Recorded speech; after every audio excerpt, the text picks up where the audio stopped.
Hello and welcome to the second episode of the SAFR Podcast. My name is Alvinder Singh Lally and I am your host and presenter. Today I'm joined by my second guest, Emien. Welcome to the show. Thank you for having me. Thank you for being here. So in today's discussion, we're going to talk about a lot of different things. Emien is currently a student, but also a business owner. And we'll go into his story and how he's juggling the two of them together. So Emien, would you like to introduce yourself? Yeah, of course. Hi, my name is Emien. I'm a biological sciences student at Royal Holloway. Also a business owner for a business called Revive Life Studios, where I'm focusing mostly on health and wellness. Amazing. And you mentioned you're studying at the moment at Royal Holloway? Yeah, so I am doing biomedical sciences. Second year, it's pretty fun. I enjoy the courses. It's a good time, yeah. Amazing. And what were you doing before? Were you in college? Or? Yeah, so I was in sixth form before that. I had a gap year for a couple of years then, and then I also studied a year in international relations, actually, but I switched over back to sciences. It was my colleagues. Oh, fair. I went back into it, Yeah, amazing. And in terms of, you mentioned you had a gap year as well. Anything interesting you do there? To be honest with you, gap year was quite cool. I was working for the first time for a while. And initially I had the plan of, going on holiday and doing all that kind of stuff and traveling around. But then COVID hit, so we were kind of stuck indoors for a while. And then, all that money went away too. It's just things. Just spending money on people, family, gifts, stuff like that. So, yeah. And let's say if COVID didn't happen, where would you have, if you wanted to travel? To be honest with you, I was really interested in Malaysia. I wanted to hit up Malaysia and then go through that entire region and then eventually end up in Japan and then enjoy that for like a good year and then come back. Yeah. That's interesting. For volunteering or just for like a vacation? To be honest with you, it was a bit of both. I wanted to kind of get stuck in with the culture and see how it's there and how life is there. What skills I can bring along. Obviously, I was still young at the time, so probably not much, but still I was excited to be there. But, holiday as well, because Japan is quite a vast country. You can, differentiate all across. So yeah. A lot of culture, a lot of history to explore. So amazing. So we mentioned that you're a student, you're also running a business. Let's introduce the business, but also how you balance the two, because I know it can be quite difficult. Okay, so Revive Life started off as a little project where I wanted to introduce health and wellness to people in London, but I wanted to take it away from just focusing on massage. That's one of the only services I offer at the moment. But I wanted health and wellness that was kind of inside and out and focused on community first and foremost.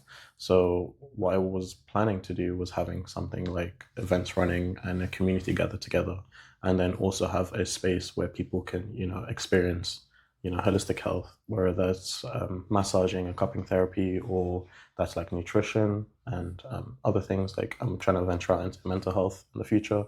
And, just like keep on expanding in a way that, you come into the space, you feel like you're taken care of by the community, but also if there are other needs that you need to have met, there's an option there for you as well. Yeah. So that was the initial takeaway from Revive Life. And then balancing that with uni is quite tough. I'm be honest about it. It is hard because you do spend a lot of time planning things ahead, whether that's like social media or whether that's trying to, collab with other people, with other gyms or spaces around. So it's hard to like balance that time with studies, but you kind of have to be strict with yourself. Like if I'm doing this today, then I dedicate my time to this. And then on other days, I need to know, I need to know that I'm studying and getting through my studies so that, I have more credibility to my business. Yeah, for sure. What was it what made you kind of start this business in particular? Because you did touch on the community. I felt like the health and wellness, the entire industry was kind of run by people who were, not to say they were doing anything bad, but in a sense that they were more focused on profiteering than actually helping it. And I wanted a community-based solution where people feel they can come together and feel like they're actually getting better and there's a plan that they're working towards. When you talk about health and wellness, there are a lot of people that will introduce you into diets and introduce you to, quick solutions. And often that doesn't solve the root of the problem. And especially in London, I wanted to touch upon loneliness as a subject because I feel like that's a very big aspect of living in London. Like there's a lot of people that I've come across or speak to, or myself, I experienced that when I sit there and I think, London is quite fast and there's a lot of culture, but I still feel I don't have a community or a safety net around me. And so that was the initial idea of, okay, how do I do this, but also incorporate, the physical health as well. So how can I promote both in an aspect? Because physical health is what I'm studying and what I enjoy. And then that is more the community aspect and what I want to bring along. Yeah.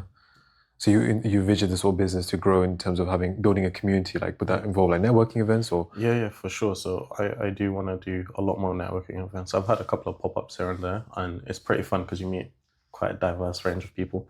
And so far it's mostly been targeting athletes and people who are quite active. But I do want to expand that into just helping the general people, just the general public, and building a community where people can come together.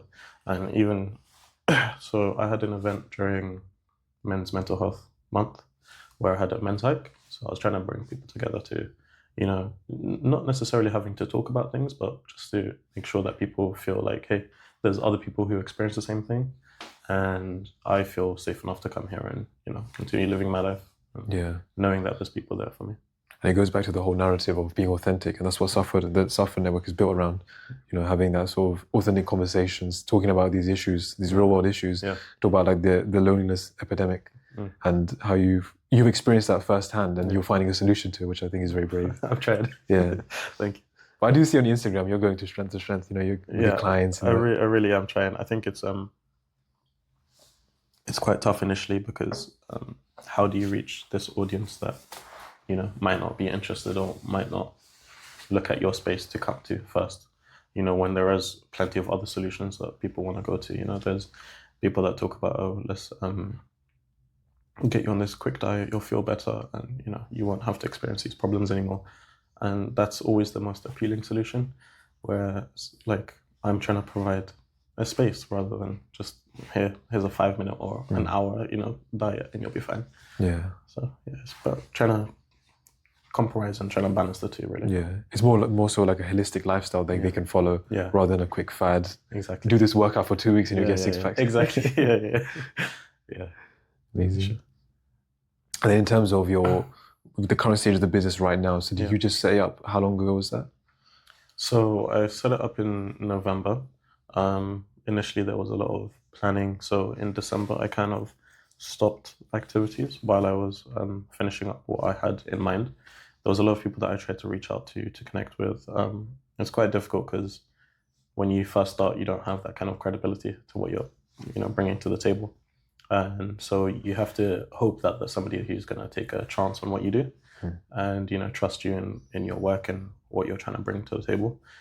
So it is hard to like network with people and trying to bring that in, but it's going well now. I think I'm reaching new people, reaching, networks and others who can join in and help me with what I'm doing.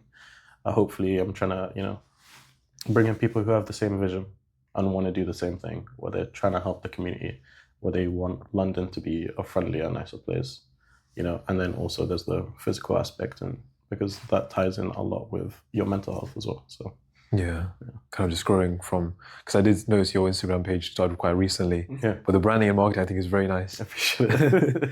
And when you talk about credibility as well, I've seen your Google reviews of your services, the top notch. So I think you're hitting the right nails.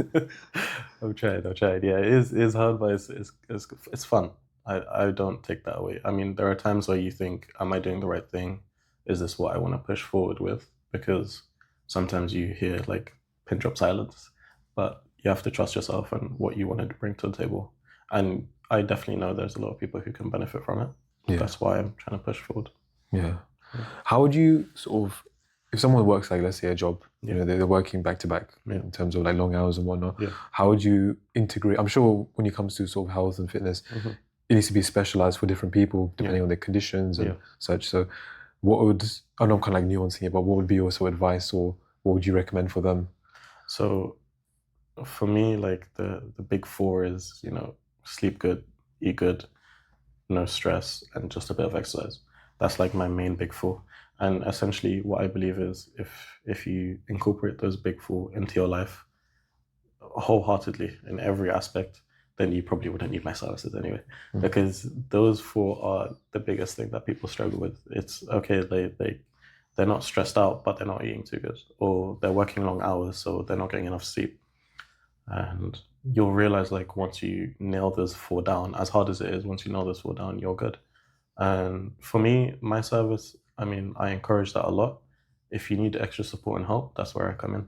I'm trying to make you feel more relaxed. I'm trying to build a space where you feel connected and, you're able to talk about things. So maybe that stress aspect isn't there as much. Or in terms of like massage, you're able to sleep better because there's less pain. So I'm trying to tackle it from different angles. The events are more to do with like exercise and encouraging fitness and healthy lifestyle. So yeah, there's different things. I'm also trying to bring in like qualified people to talk about different things. So I've got somebody who's going to come in and speak about like your gut health and how that affects your lifestyle and what you can do. So yeah, I think everything, I am trying to be personalized, but also trying to, cover as many people as I can. Yeah. That's amazing.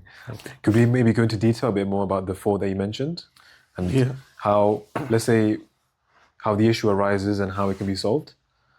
Yeah, of course. So I feel like everyone in London is kind of chronically stressed. So I think, cost of living crisis, and then you've got other things going on, the politics around everything. You do get stressed out, and it's hard to combat that when you don't feel like there's people around you. But also sometimes you have the answers, but it's hard to actually put those into play. But having a community or going to a space and feeling like there's other people who are battling the same things can definitely encourage you. And that's what I'm trying to get at, is that you can come here and feel welcome, and you can, work on the things that you want to work on. In terms of like sleep is a very big factor that people overlook. And it's one of the easiest ones to be like, I'll do that later.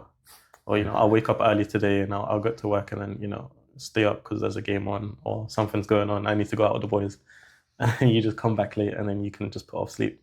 But it is quite detrimental. I mean, not if you do it once in a while, but if you're persistent with it, it can affect your mental health. It can affect your physical health. And I feel more so than what people realize. People focus a lot on exercise, and that's a brilliant thing. If you can move around, brilliant. But if you don't take into account the stress and the sleep and the food that you eat, like it's very difficult for you to live a fulfilling life and a healthy life if you don't look after those things as well. Food is a very big thing. Like food, of course, it's hard to know what to do, because the second like you open up social media, people are telling you like, don't eat this or eat more of that, or like there's this diet, there's the vegan diet, there's the keto diet. So you're kind of stuck in a limbo of like, what is the way to go? But I feel like people need to realize that journey is quite personal to you, personal to your health. There are general rules that you can apply that will help you obviously take things with moderation. You don't want to have too much of this or too much of that. But as long as you're quite well aware of what you're eating and you're eating it in a good manner, you should be fine. And food is one of those things that it's quite easily to manipulate people with. It's quite easy to sell you, here's a jar of green powder and this will make you feel better, It's quite easy to do that because a lot of people, when they don't understand something, they fear like what are the repercussions of this. And that's why I'm trying to bring in more qualified people to speak on the topic and to be able to advise people a lot more. And actual advice, not advice that, sells something at the end of it. So yeah, that's my advice on the main 4, really. This episode of the SAFR Podcast is sponsored by Coupon King. Coupon King, having recently launched, is a platform where you can easily find working discount codes for your favorite web shops. It's as simple as going onto the website, searching your favorite brand, clicking onto the icon, and copying the code. All links will be available in the description below. What do you think is the main, out of the 4 of the things we mentioned, what do you think is the main issue that majority of people, not just in London, but also across the world? Most likely stress. I feel like stress is a very big thing, and it enters your life quite slowly. Like you think it's, just, a long day at work, or, I forgot to pay this bill, or I need to do this. But it kind of adds up slowly over time. You don't realize that, stress keeps people up at night. It affects your sleep, it affects your eating. So in turn, it affects all these other things that you're meant to take care of. And it's hard not to be stressful. Like you can't just, expect somebody not to be stressful if you just say, don't stress up. There's you have to put it into practice. You have to put mindfulness and gratitude and all these other things into practice for you to feel less stressed out and feel more grounded in what you're doing and where you are. And it's hard to do when, social media is quite a big aspect of life, and you open it up and you see so many things going on. So yeah, it does overload you in terms of like what you think. That is probably the biggest thing for me. Stress is insanely, detrimental to your health. Is it more so the sort of feeling of stress that overwhelms you, to not feel hungry, to not feel sleepy, to keep you up at night, to avoid if we talk about the habits of eating, sleeping, drinking? For sure. I mean, stress is what does that. I mean, losing your appetite from one day to the next is, it's not going to happen overnight unless there is a reason, and stress tends to be that reason. Keeping you up at night, thinking about, I need to make sure I have either enough finances for this, or I'm seeing what's happening around the world and it's stressing me out, so I'm struggling to sleep. Or even just finding your place in, take London for example, but finding your place in London where you fit in, because there's, London is quite a big city, so it's hard to feel like you belong here. Makes no sense, but that's what I try to think of it as. It's so massive that it's hard to be like, this is where I belong and these are the people around me. And stress in turn affects other people. The way you're stressed out is the way other people will start to feel as well, because you're projecting that kind of behavior onto others. So yeah, it definitely affects everything else, and it's just kind of tumbling down. You're doing a domino effects on other things as well. Yeah. For the viewers that are listening to this, what would you suggest are some of the tips they can reduce their stress? Very cliche, but like journaling, taking a bit to, in that journal, be mindful of where you are, what you have, gratitude, expressing that, reconnecting with people that you love. I feel like it's very easy to say, I'll meet a friend tomorrow, or I'll see them when I have free time. But it's having a social connection that actually reduces stress a lot, and being able to share a burden amongst your people. And, some people don't feel comfortable talking, but that's completely fine as well. It's as long as you know that there's people available for you and there's solutions there for your problems, and you sit down and you journal and you speak about these things, that you'll feel better. Yeah. So that's definitely something that's helped me over time. Yeah. I just want to support that argument, because when you asked me about how things were going, I said things were a bit stressful, and this is like what, a week ago. Yeah. So it's quite nice to share, the situation and kind of get advice and sort of. But I think that was really nice. Appreciate that. There's a real world example from not even a week ago. Amazing, yeah. So you say stress is the sort of the most potent one out of all of them. Yeah. What do you say is the least out of the four? Least out of the four, exercise. And I say that not because it's not important, but I feel like, you can do things throughout your day that will contribute to your health. If you are sleeping well and eating well and not as stressful, but, you walk around at work, that's good enough. You don't have to reach these crazy goals that people put. Like, for some people, 10K is easy steps, but for some people, that's really hard. And you don't need to put that. You don't need to do like a Hyrox for you to feel good. It's okay to like slow down in life and take exercise slowly at your pace. So it's definitely probably the lower down on my list. Again, not that it's not important. Like, please do get up and move around and exercise. But it's out of those four, it's probably not priority to me. Also because I feel like it's overemphasized by other people. So that's my personal opinion. Yeah. I did notice when I was in college and I was starting to get into gym, it was constantly like reps and sets and but then obviously you got the aspects of like food, the amount of macros and protein and carbs and fat, as well as the sleep for the recovery. Because you're so fixated on being in the gym and just working out, it overwhelms you. It is hard, and it's very easy to get into that kind of mindset of, I need to track this, I need to track that, and I feel like people get overwhelmed by the amount of numbers and like how detailed everything must be. Whereas, exercise can also just be fun. Like, I can just go and have a good time and come back. I don't necessarily need to be a powerlifter by the end of it. Yeah. I just need to move around a bit, get my body moving, and then come home. Yeah. Amazing. And in terms of sort of your background as well. Yeah. Because you weren't born in the UK. No, I wasn't. No. Yeah. So my family is originally from Iraq, and during the war, my dad left to Netherlands, and so that's where I was born.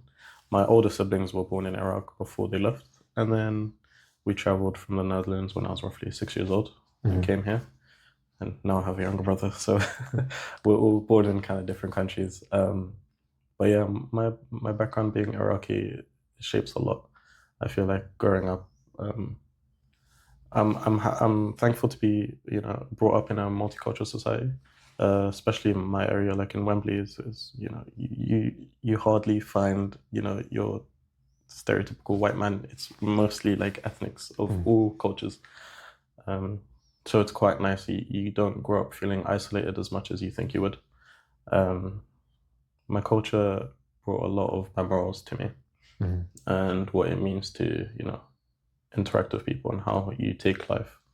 And it's nice. Yeah, nice having a diverse range. You can enjoy kind of like British culture and football and watching that. Yeah. You can also enjoy your mum's food. Of course, yeah. Have a balance. That's the beauty of London. Like everywhere you go is very diverse. Yeah. And in fact, that's how we met. We met at an iftar event. Yeah. In the Ramadan space. Yeah. And that was really fun. Yeah, I enjoyed that. Yeah, you were brilliant there. So I was like, I gotta be his friend. So, yeah. For me, it was. I was a bit nervous, to be fair. Yeah. To go in there because it's like, oh man, what do I do? Like the formalities. How I'm ensure that I'm polite. Take your shoes off. Okay, where do I say? Where do I go? Who do I speak to?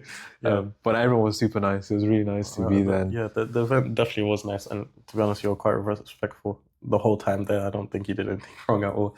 But it was really nice meeting you there because I was like, wow, like, this space brings people together. And, otherwise I wouldn't have met you, to be honest with you.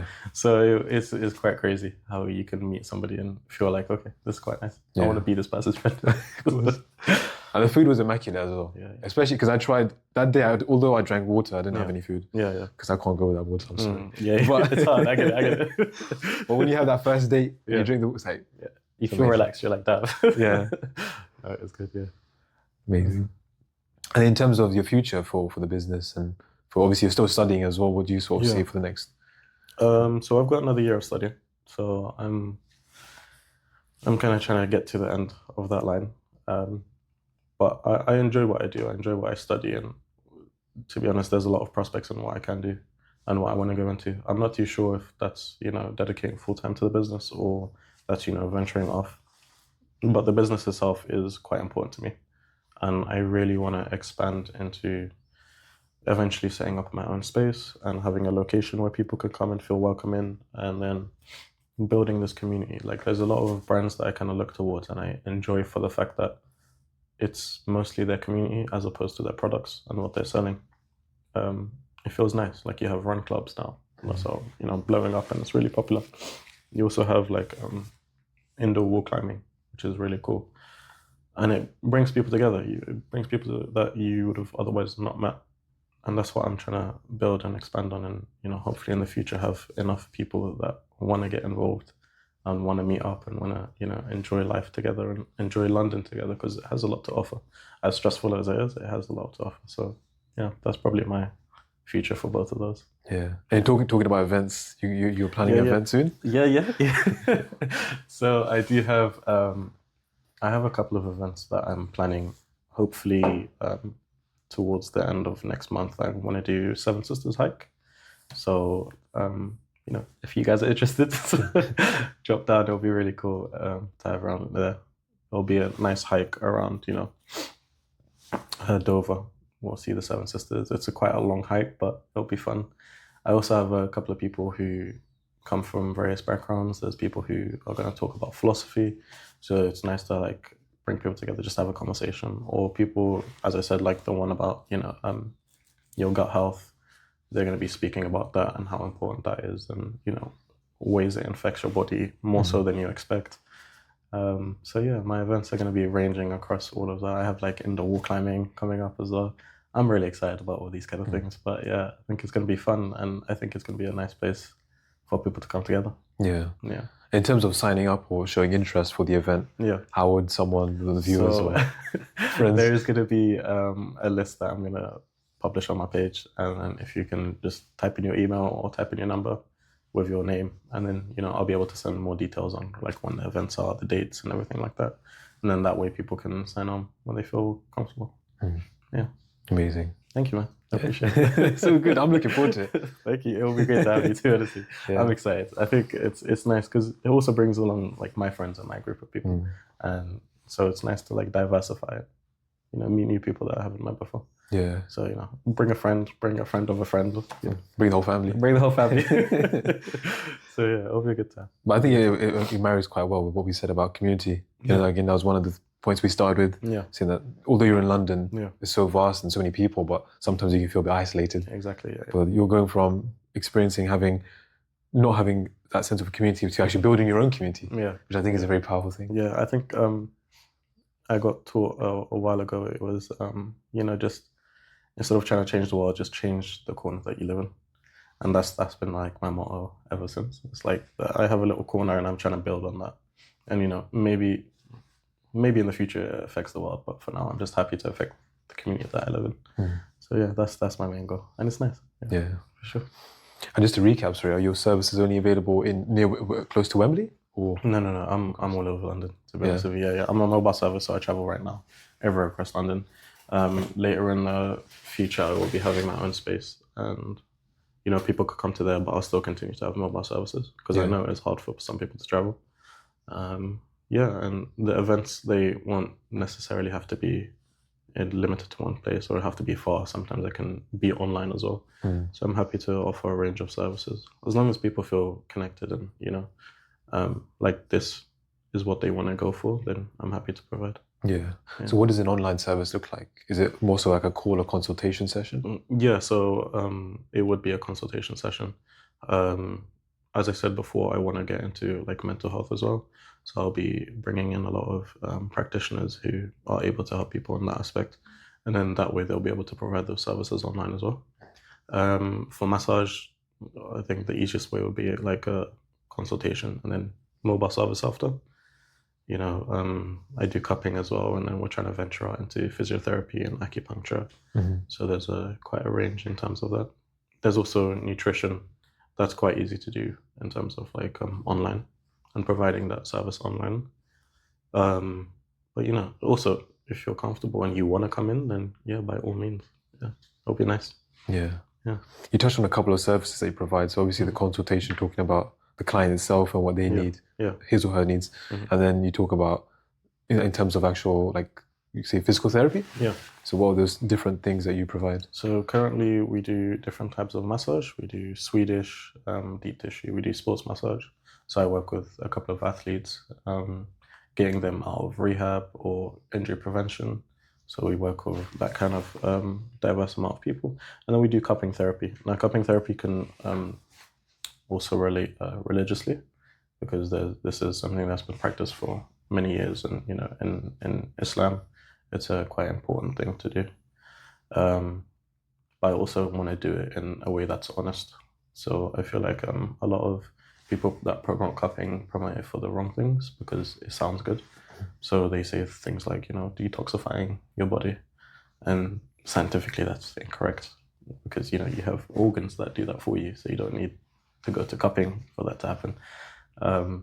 But it's a way to promote it. So I'm trying to be honest with people, and if you need it, you can have it for sure. I'm happy to provide that service, but everything needs to be science-based, including the massage, including everything else. It needs to be rooted in evidence, and this will actually help you, as opposed to just yeah. In terms of a session of like when you're actually doing the cupping or the sports massage, how long will that take typically? So that can range, depending on the needs of the client.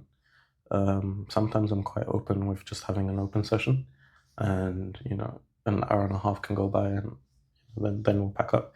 But some people just want something nice and relaxing. So a Swedish massage would be amazing. You have half an hour for your back, your shoulders, and your neck, and you feel like a new man again. So yeah, it can completely range. It's up to the client what their needs are. It also ranges in terms of pricing, and later in the future, I'm also going to be providing free services. So that would be as a way to give back to the community. Because my services are health and wellness, I want to give back. And some people can't afford to come in for a massage or come in for a consultation or like to speak to somebody who knows nutrition. So what I'm going to do is have an open pot where people can donate in, and a portion of my proceeds will go to that as well. And then every month people can apply if they want to get access to the services, and then based on their needs, we'll be able to provide that service. Yeah. That's really amazing. Yeah, I didn't even know that. That one's been on the quiet for now, but I'm trying to release that soon so that people can donate and help other people as well. Yeah. I did have a question about with the cupping you mentioned. So with the philosophy that you adopt is science-based. Yes. But you mentioned that cupping was rooted in Islam. Yeah. So how does that work? So cupping has been a practice that's happened in Islam for many years. But people have not come to understand the benefits of cupping correctly. And so it's quite easy to say, cupping is good because that's what, we've done in Islam for many years. But, it's good, but not understanding why it's good can also, not be beneficial to the customer. Because eventually what they end up doing is they sign along thinking that this cupping therapy is going to solve a lot of problems that it doesn't. Now, based on the evidence that we have today, cupping is very good for, promoting blood flow and circulation, reducing inflammation, which is brilliant. But there are other claims that are being made that I don't agree with. And so I feel like, making sure people understand, yes, this is a religious practice that you've had for many, many years. But please don't take that expectation further than what we currently know. Maybe in the future it comes out that, cupping is beneficial for tons of things that we didn't know before, and that'll be amazing. But current understanding, I feel like you should be honest and you should be telling people that, hey, this is what we have currently, this is what we understand, and we still promote the practice, but promote it in a way that makes sure people understand, this is the expectation that you should have. You don't go to a dentist for a headache, so you try to be honest as possible. Yeah. So I find the right sort of practitioner for the right job. Yeah, for sure. And if you have pains, you have aches, cupping isn't a miracle therapy. It's complementary to what you should be doing. So that's why I'm always promoting those 4 first. And if you're struggling with those 4, I will support you. But it should always go back to that. My services are only additional to what you're meant to be doing. Yeah.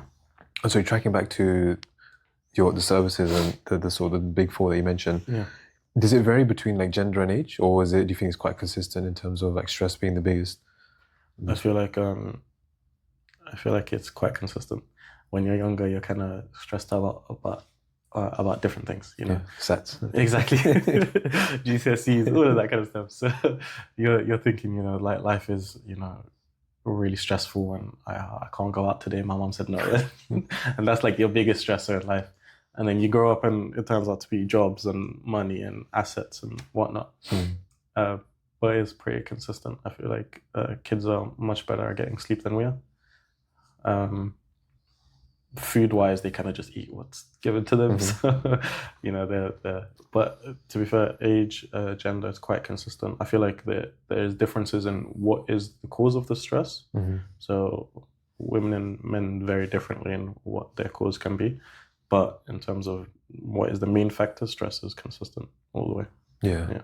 That's interesting. Because that's a really good point. When we're kids, right? We'd be stressed like, oh, dad didn't buy me that sweet. Yeah. And now you have the money, you can buy the sweet, being like, okay, maybe I might not best for my health now. Exactly. So you're always kind of stressed about something. But that's what Java does. It slows you down. It makes you sit and realize maybe life isn't as bad as I thought it was. Yeah. Amazing. Yeah. Cool. I appreciate it, man.